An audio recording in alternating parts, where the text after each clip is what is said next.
My name is Elena Vasquez, and I'm 32 years old. 5 years ago, my sister told my parents I signed over the family land to a developer and vanished. She lied, and that single lie cost me my entire family. They cut me off. They blocked my number. They skipped my bar exam graduation. They weren't at my wedding. For 5 years, I was no one's daughter. Then last month, my sister was standing at the county recorder's window, trying to refinance the property, when the clerk flagged a discrepancy in the notarization chain. The file was pulled for review. The compliance officer paged the lead title examiner. The doors opened, and when my mother saw the name on the badge walking toward the research desk, she grabbed my father's arm so hard it left bruises. Before we get into this, please take a moment to like and subscribe, but only if this story truly resonates with you. And drop your location and local time in the comments. I want to know where you are right now. Now, let me take you back to the fall of 2019. To a kitchen table in Bend, Oregon, and the last time my father ever looked at me with pride. Growing up, there were 2 daughters in the Vasquez house, but only one who mattered. My sister Camila is 3 years older. She came out of the womb performing school plays, student council, the girl who could talk to any adult at any dinner party and make them laugh. My parents, Rosa and Mateo Vasquez, Bend, Oregon, salt of the earth middle class, adored her for it. Dad ran a small roofing crew. Mom did part-time admin for the local credit union. They valued 2 things above all else: appearances and obedience. Camilla delivered both flawlessly every single day. I was the quiet one, the one with her nose in a property law textbook at Thanksgiving, while Camilla held court at the table. I wasn't rebellious. I wasn't difficult, I was simply invisible. There's a difference between being forgotten and never being seen in the first place. Here's a small example.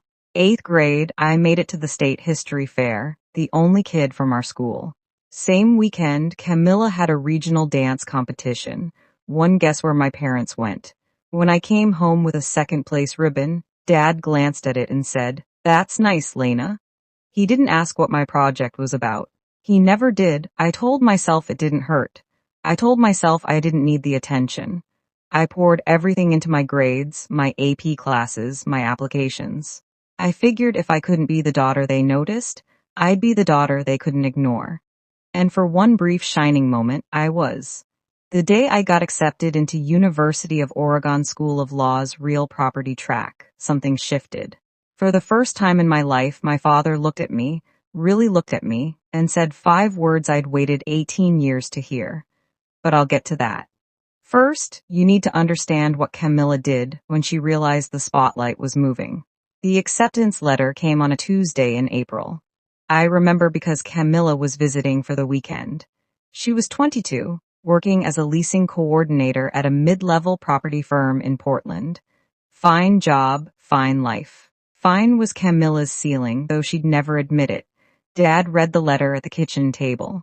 His eyebrows went up. University of Oregon School of Law, he said slow, like he was tasting the words. That's a real law school. Then he looked at me. Maybe you'll make something of yourself after all, Lena. It wasn't a compliment. Not really, but it was the closest thing to one I'd ever gotten from him. And I held on to it like oxygen. Mom called Tia lured that night. She called her sister. She called 2 neighbors. Elena got into law school, can you believe it? Her voice had a pitch I had never heard before. Pride. Genuine, undiluted pride directed at me. At dinner, I glanced across the table at Camilla. She was smiling, but it was the kind of smile that stops at the mouth. Her eyes were doing something else entirely, calculating, measuring, recalibrating. I know that now. At the time, I just thought she was tired from the drive. That week, Camilla started calling me more 2-3 times a week. How's packing going? Who's your roommate? What's Eugene like? She asked about my schedule, my classmates, my professors. She remembered every name I mentioned. I thought my sister was finally seeing me. I thought maybe my getting into law school had unlocked something between us. Respect, connection, whatever it is that normal sisters have. I was feeding her ammunition. Every detail, every name, every vulnerability, and I handed it all over with a grateful smile. 2nd year of law school. That's when everything cracked open. My roommate, my best friend, was a woman named Priya Chen. She'd grown up in foster care, no family to speak of, and she was the single reason I survived first year. When I called home once during a brutal property law exam week and Mom said, "Can't talk, Lena. Camilla's having a rough day at work." It was Priya who sat on our apartment floor with me and said, "Their loss. Now get up. We have easements to memorize." Priya was diagnosed with stage 4 ovarian cancer in August of my second year. No family, no support system, just me. I went to the dean's office the next morning, explained the situation. He approved a formal leave of absence, 1 semester, caregiver status, paperwork filed, spot held. I would come back in January. It was all documented, all legitimate. I moved into the spare bedroom at Priya's apartment, drove her to chemo, held her hand in the oncology ward at 3 o'clock in the morning when the pain got so bad she couldn't breathe. I called Camila to tell her. I don't know why. Maybe I still believed she was the sister she'd been pretending to be. I told her about Priya, about the leave, about the plan to return in the spring. Camila's voice was syrup. "Oh my God, Lena, I'm so sorry. Take all the time you need. I won't say a word to Mom and Dad. I know they'd just worry." 3 days later, she called our parents. I don't know the exact words she used that night. I wouldn't learn the full scope of her lie until 5 years later when it unraveled in the one place none of us expected. But the damage was instant. The call came at 11 at night. I was sitting in a plastic chair next to Priya's hospital bed. She'd had a bad reaction to the latest round of chemo, and they'd admitted her overnight. My phone lit up. "Dad, your sister told us everything." His voice was flat, arctic. "The signing over the deed, the developer payoff, all of it." "Dad, that's not—" Camila showed us the messages. She showed us proof. I pressed my hand against the wall to steady myself. "What messages? What proof?" "Dad, I'm sitting in a hospital right now. I'm taking care of my friend." "Camila said you'd say exactly that." A pause. "She said you'd have a story ready." My mother got on the line. Her voice was shaking. "How could you lie to us for a whole year? Elena." "Mom, please listen to me. I filed a leave of absence. I can show you the paperwork. I can give you the dean's number." "Enough, Dad again. Don't call this house until you're ready to tell the truth. You've embarrassed this family enough." The line went dead. I sat on that hospital floor for 20 minutes. Priya's IV beeped on the other side of the curtain. My phone screen still showed the call duration. 4 minutes and 12 seconds. That's how long it took my parents to erase me. 20 minutes later, a text from Camila. "I'm sorry, Lena, I had to tell them. I couldn't keep your secret anymore." Black heart, she wasn't sorry. She just executed the most precise strike of her life, and she'd done it with a broken heart emoji as a signature. I was 3,000 miles from Bend. I had $46 in my checking account, and I had just become no one's daughter. I tried. I need you to know that. I tried everything I could from 3,000 miles away with no money and a dying friend in the next room. Over the next 5 days, I called my parents 14 times. The first 3 went to voicemail. By the 4th, Dad's number was blocked. Mom blocked me 2 days later. I sent 2 emails, one short, one long. The long one had my leave of absence paperwork attached as a PDF. I included the dean's direct phone number.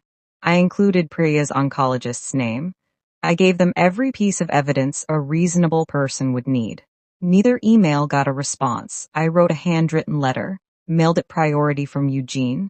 5 days later, it came back. Returned to sender unopened. I recognized my mother's handwriting on the envelope. I called Tia Lourdes, Dad's younger sister, the only person in our family who'd ever treated me like I mattered equally. Lourdes called Dad that same evening. I know because she called me back 40 minutes later, voice heavy. "He told me to stay out of it, Mija. He said, 'You've made your bed.'" Lourdes tried to tell him about the leave of absence. Dad hung up on her. 5 days, 14 calls, 2 emails, 1 letter, 1 intermediary, all of it. Every single attempt rejected, blocked, or returned, and here's what sealed it. This wasn't new. This was the pattern of my entire life compressed into its most brutal form. Every history fair they skipped, every recital they forgot, every time Camila's version of events was accepted without question, while mine was dismissed. This was just the final, loudest iteration. On the sixth day, I stopped calling. Not because I gave up, because I realized they had chosen a long time ago. Camila just gave them permission to stop pretending. Priya died on a Sunday morning in December. Quiet. Just the beep of the monitor going flat and the pale winter light through the hospice window. I was the only one in the room. No one from my family called. No one knew. The one person I'd told, Camila, was too busy tending to the lie she'd planted to care that the reason for my leave of absence had just stopped breathing. I organized a small funeral. 6 people came. Priya's former foster sister drove up from Salem. A couple of classmates, a nurse from the oncology ward who'd grown fond of her. I stood at the front of a chapel that could hold 60 and read a eulogy to rows of empty pews. I didn't cry. Not because I wasn't broken, because I'd been crying for 3 months straight, and there was nothing left.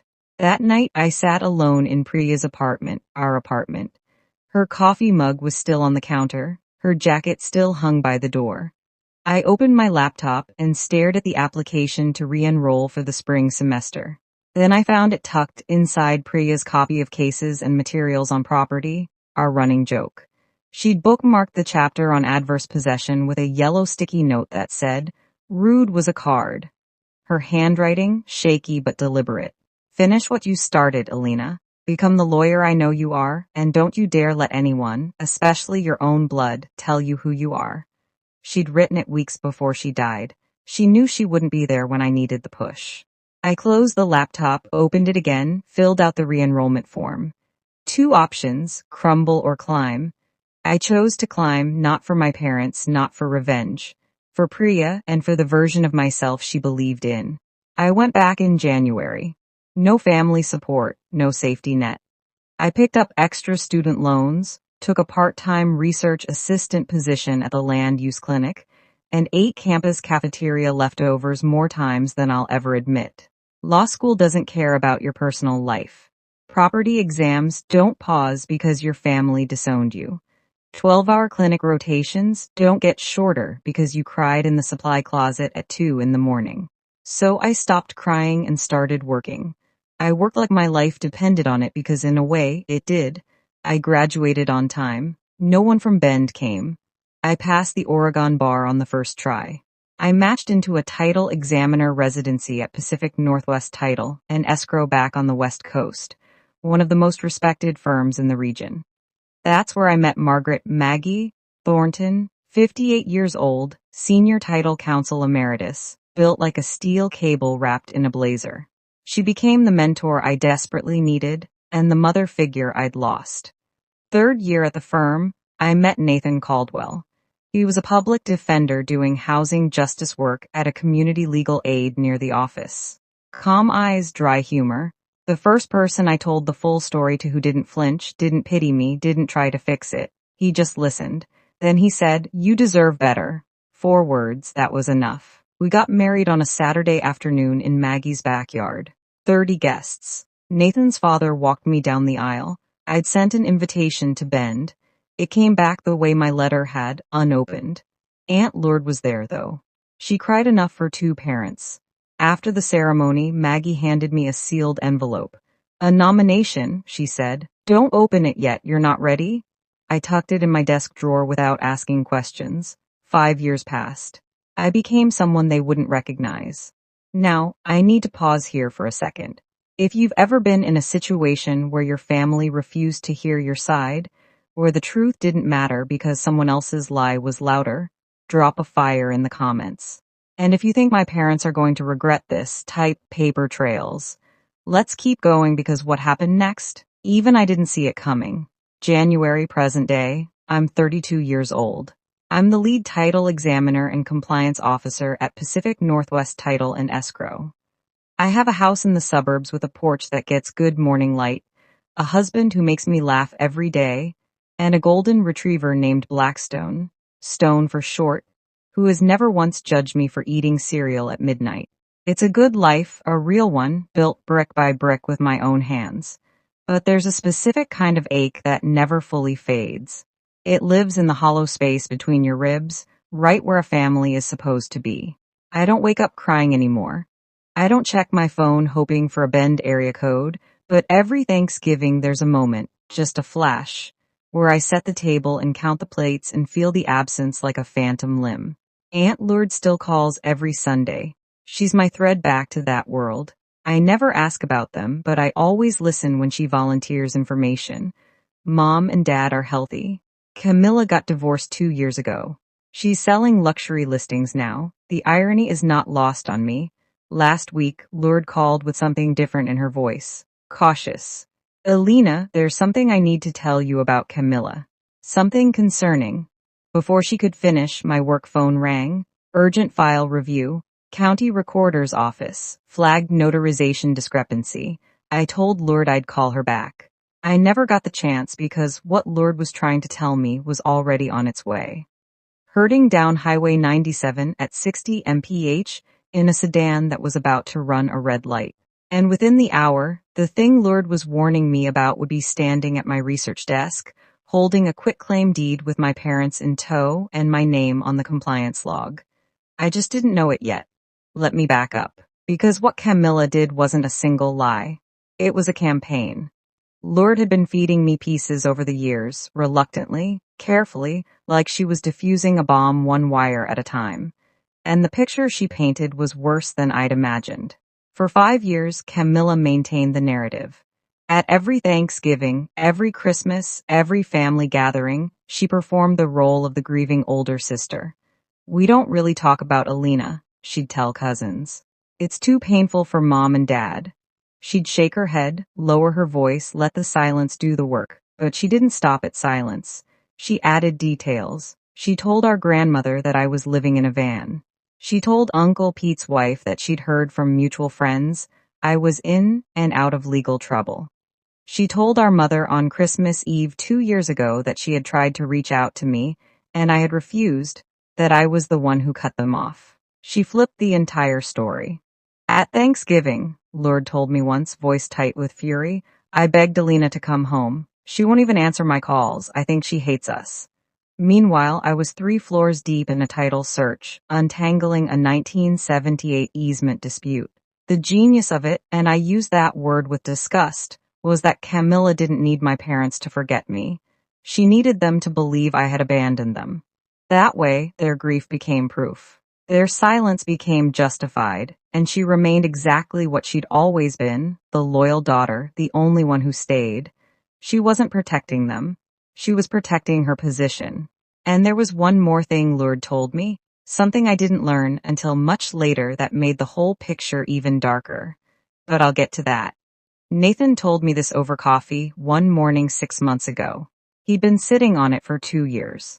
There's something I didn't tell you, he said, setting his mug down carefully, the way he does when he's about to deliver bad news in his lawyer voice. 2 years ago, I got a call from HR at your old firm. Someone using a fake name had contacted them asking about the employment status of Elena Vasquez. They wanted to know if you'd ever been disciplined, if your credentials were legitimate.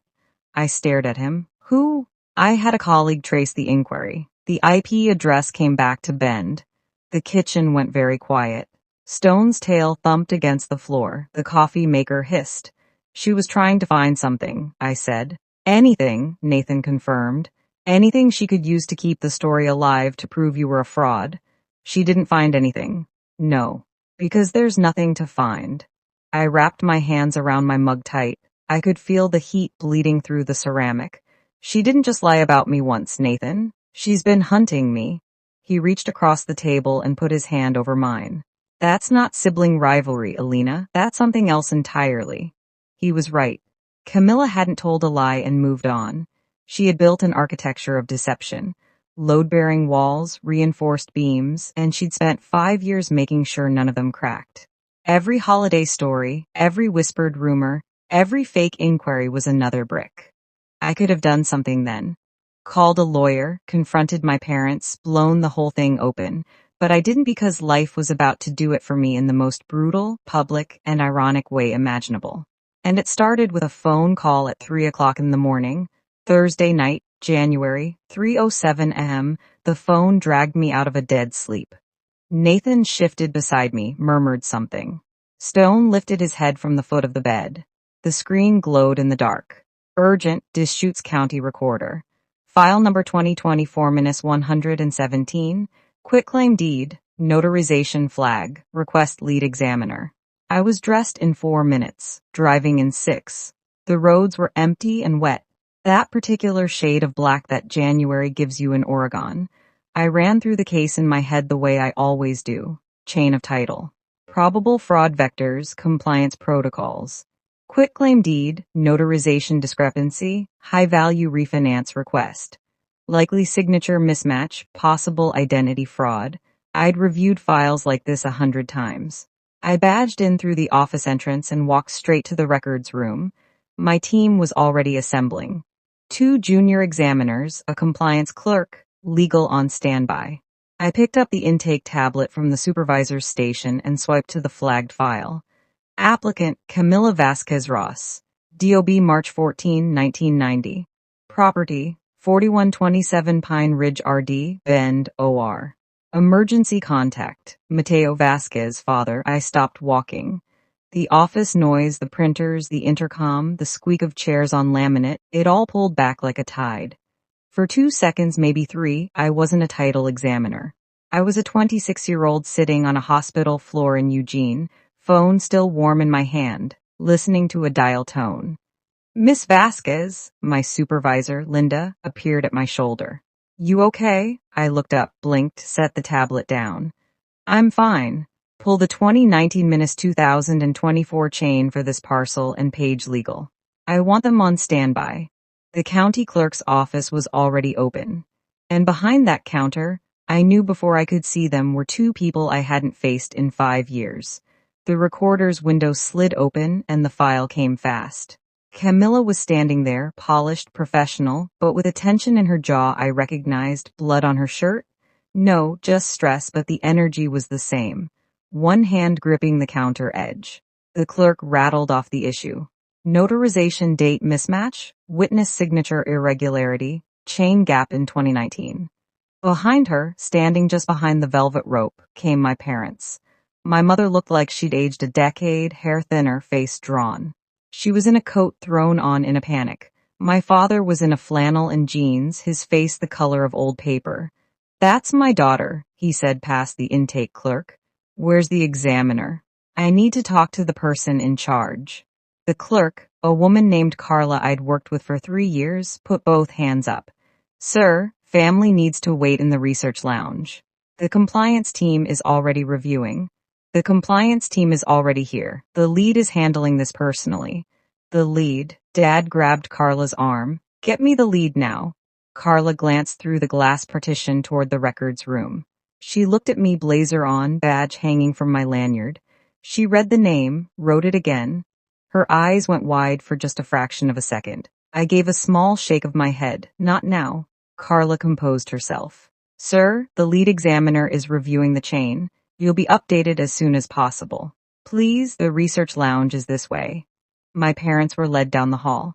Mom was whispering prayers, hands clasped so tightly her knuckles were white. Dad kept turning back, looking through every window he passed.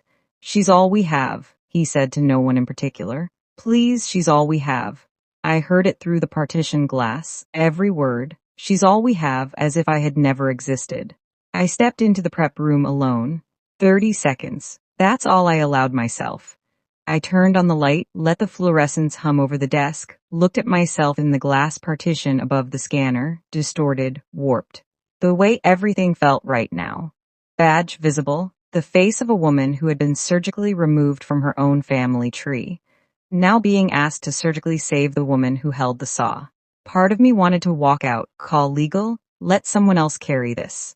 Let my parents owe their daughter's refinance to a stranger, not to me. That would be cleaner, simpler. But there was a file on that desk with a forged notarization and what looked like a deliberate chain break.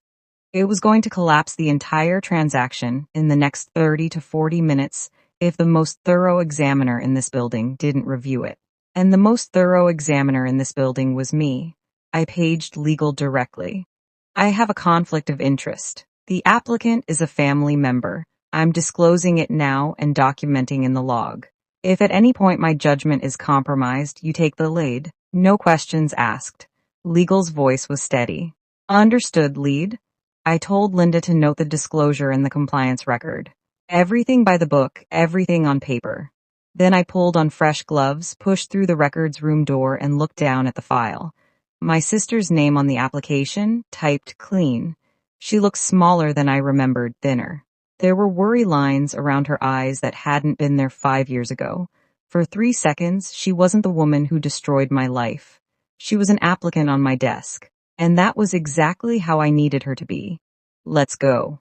Pull the 2019 deed. Scan the notary seal. 3 hours and 40 minutes. That's how long it took to untangle what a forged signature and a rushed refinance had tried to bury. Mismatched notarization date. We flagged it.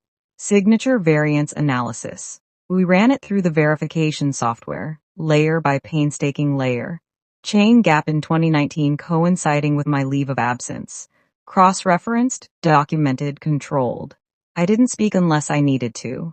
Scan, verify, log, redact. My hands moved the way they've been trained to move. Steady, deliberate, fast when speed mattered, and slow when precision mattered more. The junior examiners watched. They always watched during my reviews, and I could feel their attention sharpen when the signature analysis got tricky. I didn't falter. I couldn't afford to. At 6:48 a.m., I placed the final compliance note. The file was complete. The fraud was documented. The transaction was halted.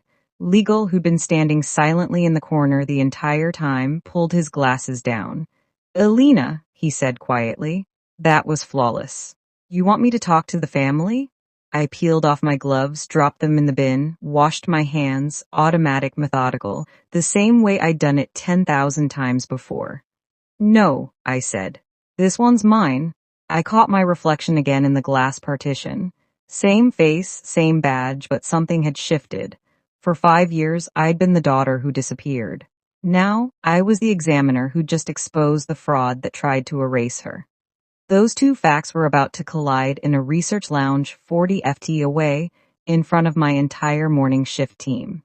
I straightened my blazer, checked my badge, took one breath, then I walked toward the lounge. The hallway had never felt so long. The research lounge had that fluorescent hush that offices get at 7 in the morning.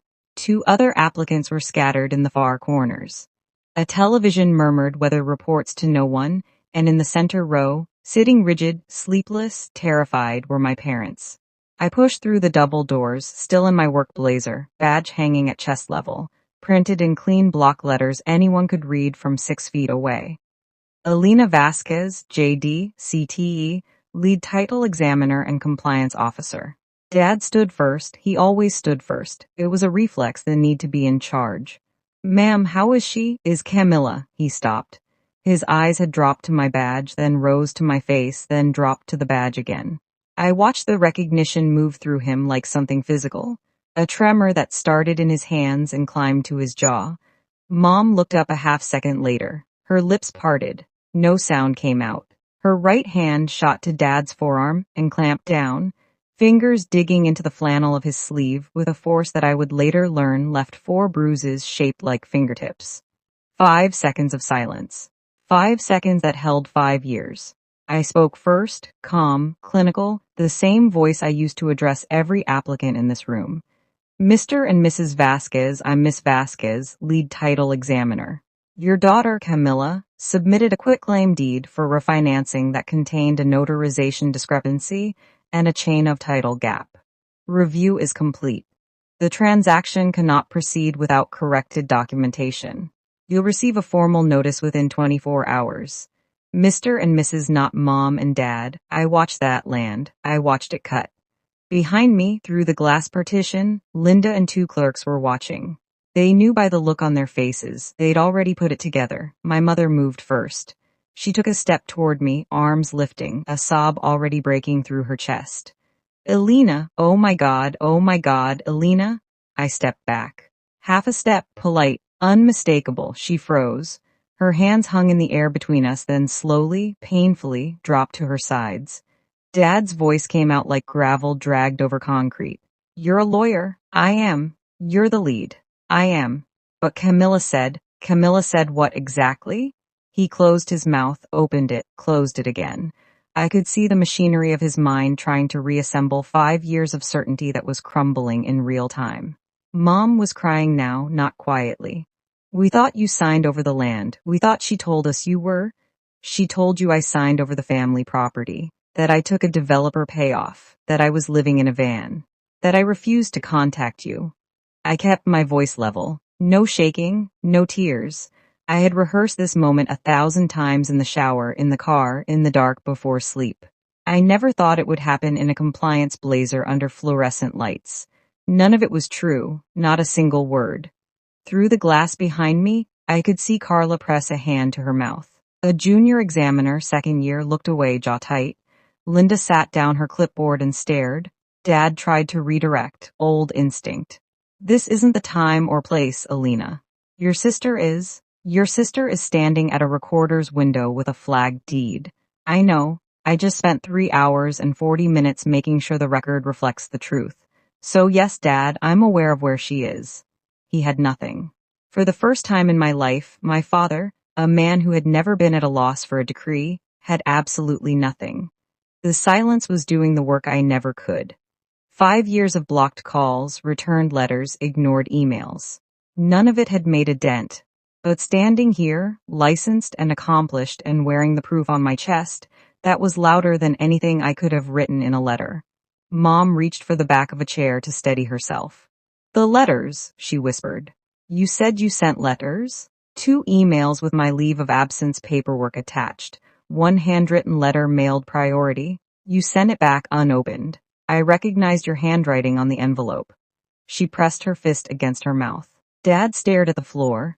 "I called 14 times in 5 days. I asked Aunt Lourdes to talk to you. You told her to stay out of it."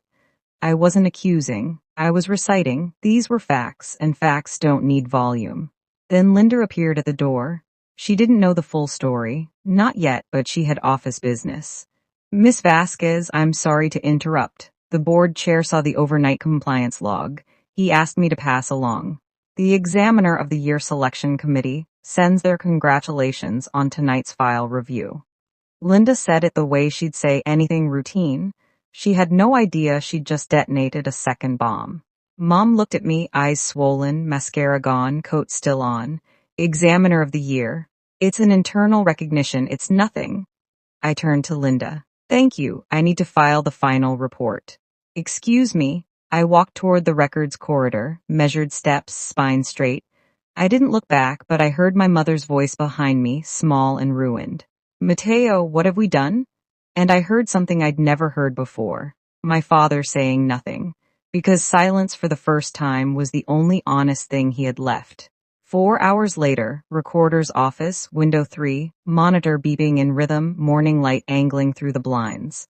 I walked in for the standard applicant follow-up. Documentation check, ID verification, next steps, routine, except nothing about this was routine. Camila's eyes were open, sharp, unfocused from the stress, but open. She blinked at the counter, blinked at the file number. Then her gaze tracked sideways to me. She squinted. "Read my badge, read it again." The color drained from her face in a way I've seen before, but only in applicants who have just been told their transaction is denied. "Elena." Her voice was sandpaper. "Good morning, Camila. I'm your lead examiner. You submitted a quitclaim deed with a notarization discrepancy and a chain gap. Review is complete. The transaction cannot proceed without corrected documentation.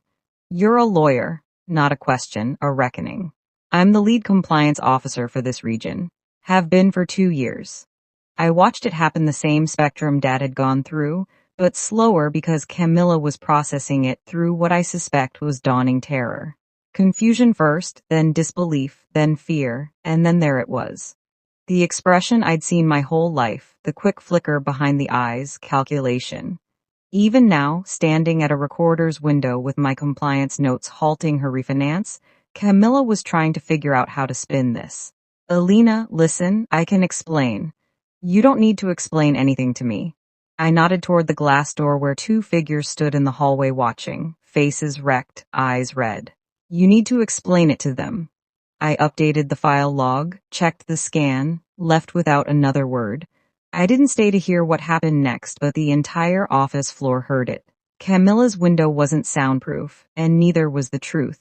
Okay, I have to stop here for a second.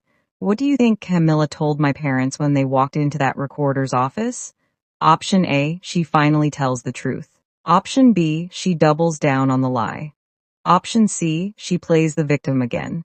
Drop your answer in the comments.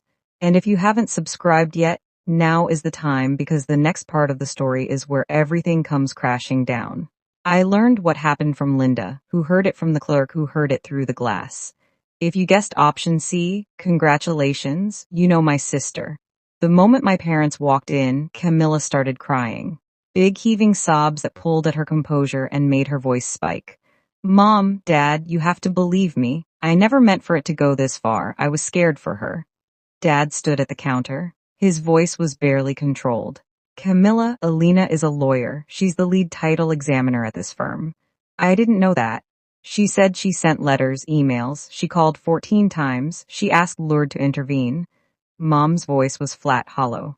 Is that true? She's exaggerating. You know how she... Lourdes tried to tell us. Dad again, and this time his voice cracked. Not from sadness, but from the structural failure of everything he believed for 5 years. 2 years ago, Lourdes called and said Elena was in law, a title examiner. You told us Lourdes was lying, that she was just trying to cause drama. Lourdes doesn't know the whole story. What is the full story, Camilla? Mom, screaming in a recorder's office. The clerk at the station outside flinched. 2 windows down, an applicant looked up from their phone, and Camilla backed into a corner, file in hand, my compliance notes in her transaction, did what she always does. She pivoted from defense to offense. Fine, she's a lawyer, good for her, but she abandoned this family. She never called. Because we blocked her number, Camilla. Dad's hand was on the counter edge, knuckles white. Because you told us to? The printer hummed. The scanner beeped. And Camilla, for perhaps the first time in her adult life, had no script. Aunt Lourdes walked into the recorder's office at 9:45 that morning. I'd called her from the prep room after review, not to summon her as a weapon, but because Camilla was her niece too, and Lourdes deserved to know. But Lourdes came prepared. 5 years of silence will do that to a woman with a filing system and a long memory. She didn't sit down, didn't hug anyone. She stood in the middle of that room and said, I've been waiting 5 years to have this conversation, and I'm not waiting one more minute. She pulled out her phone, opened a folder she'd labeled. I found out later, Elena proof. Inside, screenshots of every email I'd sent my parents in those first desperate days. The PDF of my leave of absence from UO Law signed by the dean, stamped with the registrar's seal.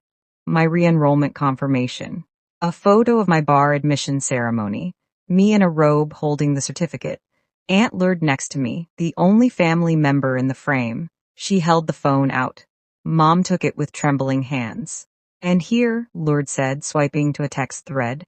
This is from Camilla, sent to me 4 years ago. She read it aloud. Don't tell Mom and Dad about Elena's bar admission. It'll just confuse them. They're finally at peace. The room went still. Camilla stared at the counter. Her jaw was set, but the calculation was gone from her eyes. What replaced it was something I'd never seen there before. The look of someone who's run out of rooms to hide in. You told me to keep quiet for the family's sake, Lourdes said, looking straight at Camilla. But this family hasn't had peace. It's had a 5-year blackout. Lourdes turned to my parents. And you too, you let this happen, not because you didn't love Elena, but because loving Camilla was easier. Nobody argued. There was nothing left to argue with. Mom sank into the chair beside the counter, but she wasn't looking at Camilla anymore. She was scrolling through Lourdes' phone, reading my emails one by one. Her lips moved as she read. She stopped on the last one, the one I'd sent the night before my bar admission. I know what it says. I've reread it 100 times in my own sent folder. Mom, I don't know if you'll read this. I passed the bar today. I wish you were here. I'm still your daughter. I never stopped being your daughter. Mom doubled over in the chair, not crying. It was beyond that. It was the sound of someone meeting the full weight of a mistake they can never undo. Dad stood at the window, his back to the room, his shoulders shaking. Aunt Lourdes told me later it was the first time she had ever seen her older brother cry in 62 years. Not once, not at their mother's funeral, not when his business nearly went under, not ever. He cried, now silently facing the parking lot while the printer hummed behind him. Camila stood at the counter. She'd stopped talking. The file sat. Her eyes were fixed on a point on the ceiling. There was nothing left to perform. No audience that would believe her. The persona she'd worn for 35 years was lying in pieces on the laminate, and no amount of charm or tears or clever reframing was going to put it back together. You missed her wedding, Mateo. Lourdes' voice was quiet now, spent. Nathan's father walked her down the aisle. Do you understand what that means? Dad didn't turn from the window, but he spoke. 4 words low, cracked down the center. What have we done? Not a question. He wasn't asking. He was convicting. And knowing the truth and knowing what to do with it, those are 2 very different things. I came back that afternoon, end of my shift, 22 hours since the phone woke me. But who's counting? My parents were still there. Of course they were. Where else would they go? Back to the house where they'd spent 5 years pretending they only had 1 daughter. Mom stood up the second I walked in. Her face was swollen, eyes nearly shut from crying. Elena, Mija, I'm so sorry. I held up my hand gently but firm. I hear you and I believe you're sorry, but sorry is a word. It's a starting place, not a finish line. What I need is time. Dad turned from the window. He looked like he'd aged 5 years since this morning. We want to make this right. Then you need to understand something. I kept my voice even. This wasn't anger. This was clarity. The kind that only comes after you've burned through every other emotion. And what's left is the truth. Clean and simple. I'm not the girl you sent away. I'm not the girl who begged you to listen for 5 days from 3,000 miles away. I'm someone who built a life, a whole life without you. And if you want to be part of it now, it will be on my terms, not Camila's, not yours, mine. Dad opened his mouth, old reflex. Then he closed it and nodded. A small, devastated nod. I looked at Camila at the counter. Her eyes were open, watching me. When your transaction is resolved, I said, you and I are going to have a conversation, a real one, but not today. Today, you're an applicant. I don't mix the two. I left, spine straight, steps measured. I didn't turn around. I'm not closing the door, but I'm the one who decides when it opens, how wide, and who walks through. 2 weeks later, Camila's file was formally denied. Her appeal window closed. The rest of her, not so much. I chose the location. A coffee shop in Sisters, halfway between her apartment and my house. Neutral ground. Nathan came, but sat at a separate table near the window, pretending to read briefs. He wasn't pretending. Camila walked in looking like someone who'd been hollowed out. She'd lost weight. Stress plus not eating will do that. And the confidence she usually wore like cologne was gone. For the first time in my memory, my older sister looked exactly her age. She sat down, wrapped her hands around a cup she didn't drink from, stared at the table. I didn't do preamble. I'm not going to yell at you. I'm not going to list every lie. You know what you did. What I want to know is why. Silence long enough that the barista called someone's name and it echoed off the walls. Then quiet, because you were going to be everything I wasn't and I couldn't handle it. I let that sit. That's honest. First honest thing you've said to me in 10 years. I'm sorry, Elena. I know you are. But sorry doesn't give me back the years. Sorry doesn't put Dad at my wedding. Sorry doesn't unsend that box Mom shipped back to me. My law school things returned like I was dead to her. She looked away. Her eyes were wet, real tears. I know the difference now. Then she said something I wasn't expecting. I also called your law school twice. I tried to get them to revoke your leave of absence. I told them you'd fabricated the caregiver documents. The coffee shop hummed around us. I stared at her. Your dean wouldn't listen to me. He protected you. He didn't protect me, Camila. He believed the truth. That's not the same thing. I leaned back in my chair, took a breath. This was the part I'd mapped out the night before, sitting on the kitchen floor with Stone's head in my lap, while Nathan reviewed it with me like a closing argument. I'm not cutting you out of my life, I said, but I'm setting conditions. Camila nodded, small, defeated. You will tell the truth, the full truth, to every family member you lied to. Every aunt, every uncle, every cousin who spent 5 years thinking I was in legal trouble or living in a van. You will correct every single story. I will. And you'll do it in writing, an email to the family group, all 47 people. Lord will confirm everyone receives it. Another nod. I met with my parents separately the following week. Nathan drove me. We sat at their kitchen table. The same table where Dad had read my acceptance letter all those years ago.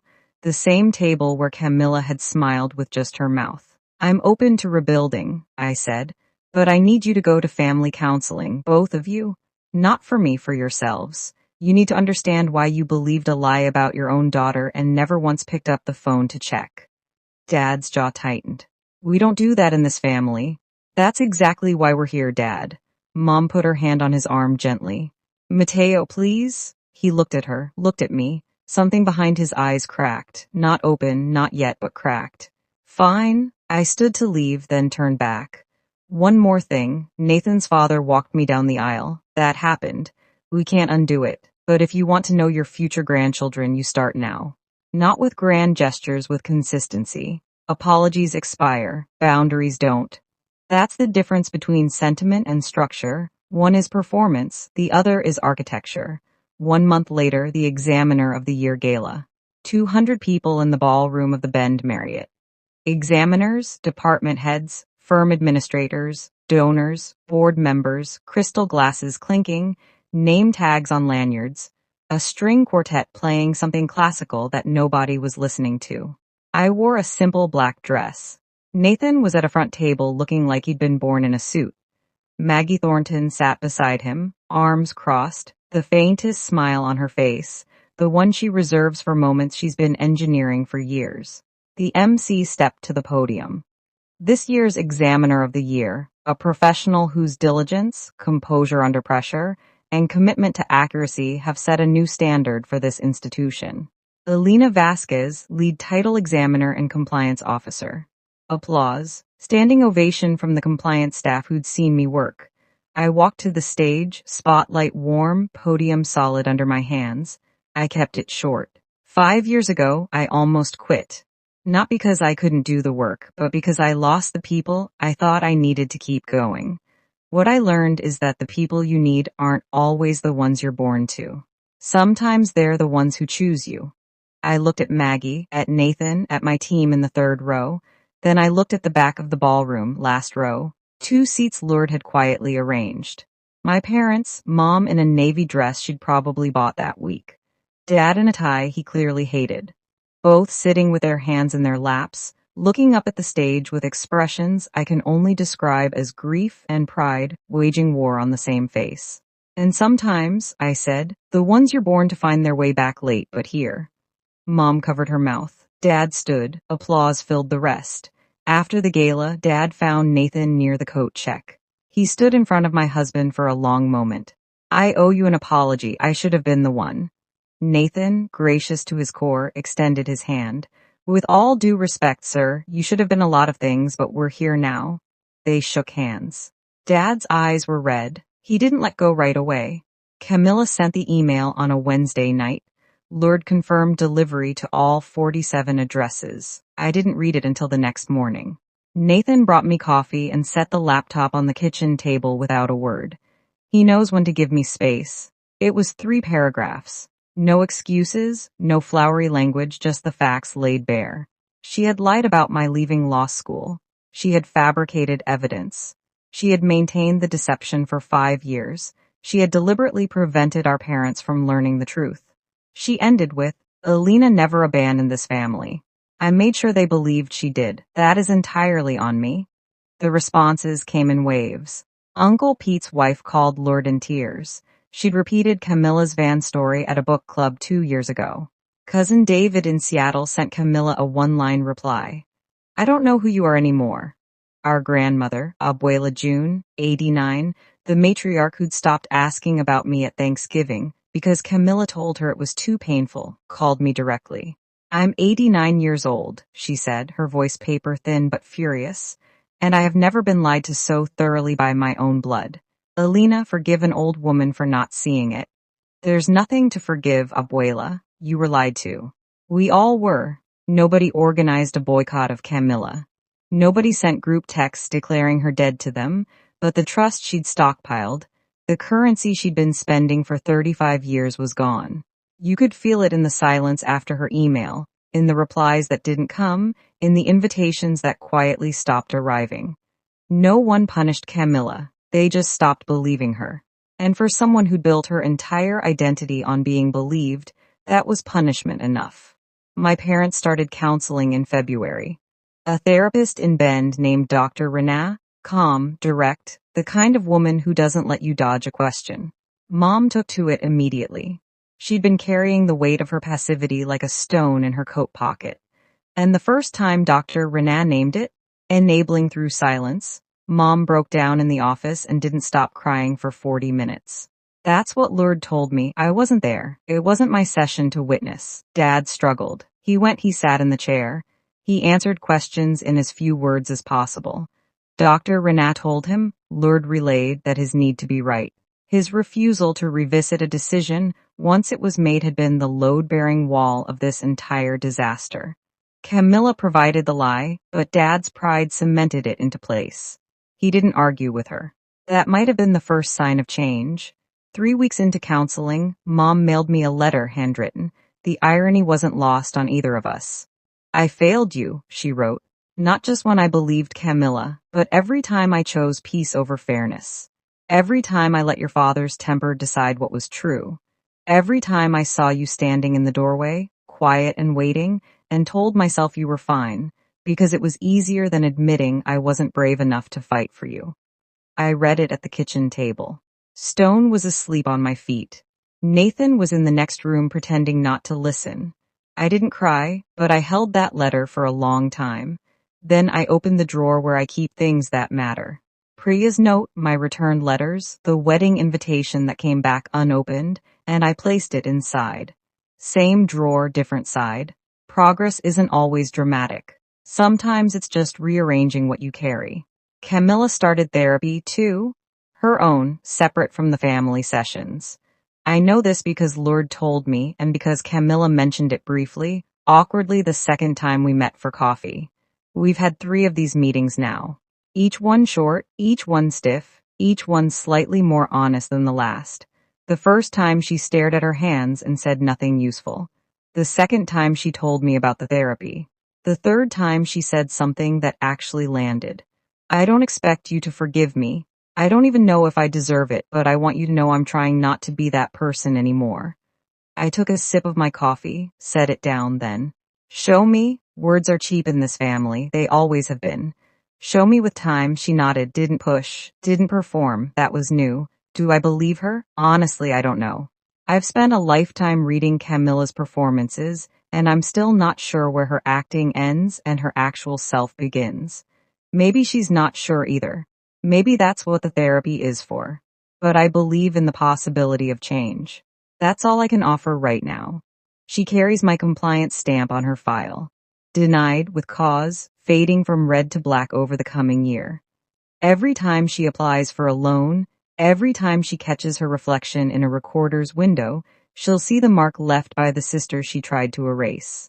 The sister who, when it mattered most, held a compliance log with steady hands and chose the oath over the anger. I carry her damage in my memory. 5 years of silence, lodged somewhere between my ribs. We're even in the strangest, most painful way. 2 sisters can be even. And maybe with enough time, enough real, unglamorous, consistent time, we'll find our way to something that isn't even. Something better, something new. I'm sitting in my office at Pacific Northwest Title. It's late. The hallway outside is quiet.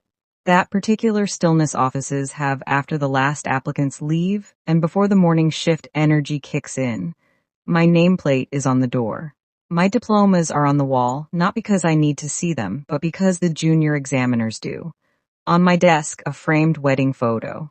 Nathan, Maggie, Aunt Lourdes, 30 guests, a backyard in October light.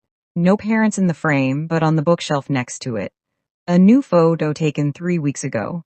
Mom and Dad standing on my front porch, coats on, looking slightly lost. Dad's hands are in his pockets. Mom is mid-smile, trying too hard but trying. It's awkward. It's imperfect. It's real. If you're watching this and you see yourself in my story, whether you're the one who was silenced or the one who did the silencing, I want to tell you something. The truth doesn't expire. It doesn't matter if it takes 5 days or 5 years. The truth has a patient way of showing up exactly when it's needed most. You can't rush it, but you can't outrun it either. I didn't get revenge on my sister. I didn't need revenge. I became someone who didn't need it. And that turned out to be the most devastating response of all.